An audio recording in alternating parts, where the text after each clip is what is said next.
Como todos os povos contam as mesmas histórias? A resposta é simples, é a mesma história contada em várias línguas, queridos. Essa frasezinha que está ali em duas cores, a parte branca é minha e a parte amarela é de Pedro, né? Todos eles estão contando a mesma história, que os deuses vieram à Terra e corromperam a humanidade com hibridização, ou seja, misturaram-se com as mulheres e transmitiram ciências ocultas. E aí, dali para frente, eu peguei um textinho de Pedro, né? Pelas quais coisas pereceu o mundo de então, coberto com as águas do dilúvio. O mundo foi destruído e não é que Deus fez um plano de destruição do mundo e esse plano falhou. Deus tinha pleno conhecimento que o ocultismo iria atravessar o dilúvio, mas a maneira como o mundo estava nunca mais tornou assim. Porque o Senhor, ele é longânimo, né? Então ele deixou 1656 anos o homem solto na terra, fazendo atrocidades juntamente com os anjos. E a terra foi cheia. Então todas essas histórias morreram no dilúvio. E o estado calamitoso que o mundo era antes do dilúvio nunca mais tornou a ser. Mas com a permissão de Deus, a semente da serpente atravessou as águas do dilúvio. Como isso se deu, veremos adiante. E o híbrido Nimrod, eu botei aqui híbrido para dar uma provocada, esses eram os valentes que houve na antiguidade, os homens de fama. O comentário lá de Gênesis 6, fundou Babilônia e novamente provocou a intervenção do Senhor, que confundiu as línguas, espalhando os povos e as histórias pela terra.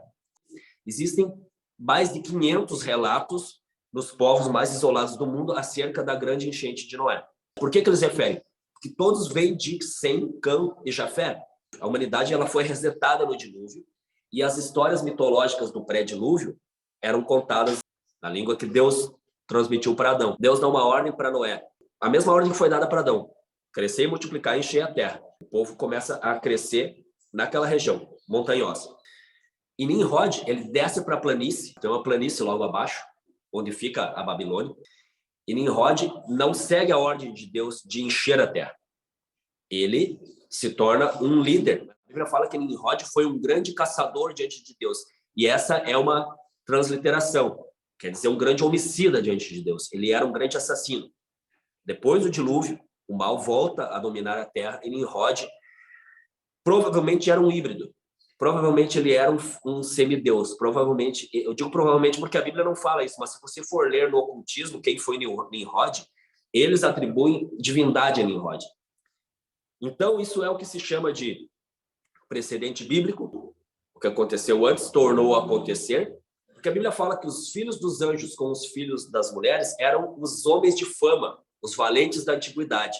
E Nimrod, ele vem a ser, depois do dilúvio, o primeiro grande homem de fama. Ele consegue fazer com que as pessoas não cumpram o propósito de Deus de encher a terra.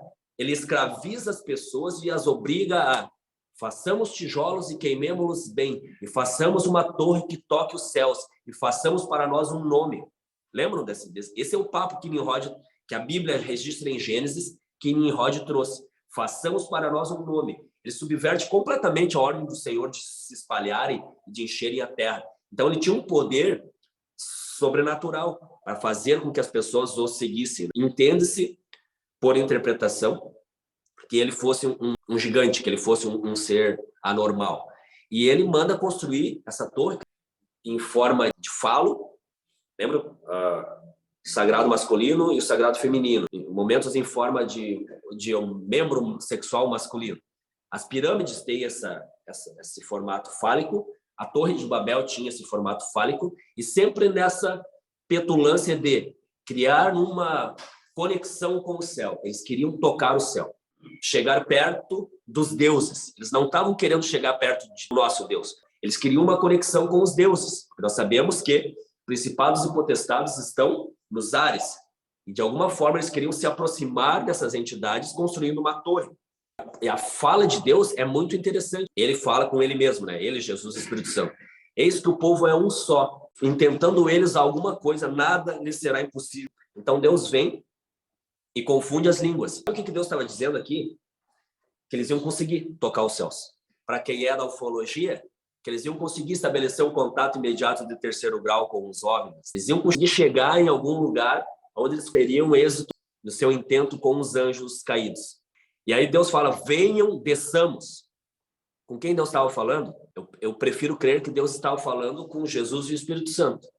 Mas também Pode ser que Deus estava falando com os seus anjos, com aqueles que não o traíram, com Miguel, Gabriel e os demais príncipes do céu. Ouça, Babel foi mais de uma vez que o Senhor precisou intervir sobre a terra para que os planos de Satanás e seus anjos não prosperassem. A grande Babilônia de Nabucodonosor teve origem com Nimrod nessa planície com a edificação da Torre de Babel. Então, por que todos os povos contam as histórias parecidas? Porque é a mesma história contada em vários idiomas. E assim como uma brincadeira de telefone sem fio, você começa com uma frase, passa por 10 ouvidos e termina com outra frase, as histórias sofreram modificações peculiares, adaptadas às culturas e deformadas pelo tempo. Mas, contudo, a história é sempre a mesma. Seja do livro de Enoque, seja da lenda dos orixás, seja a história do gigante Prometeu dos gregos, seja a história de Ísis e Osíris dos egípcios, seja Gênesis 6, ela fala que os anjos vieram dos céus e ensinaram coisas aos homens. E isso não lhes era permitido.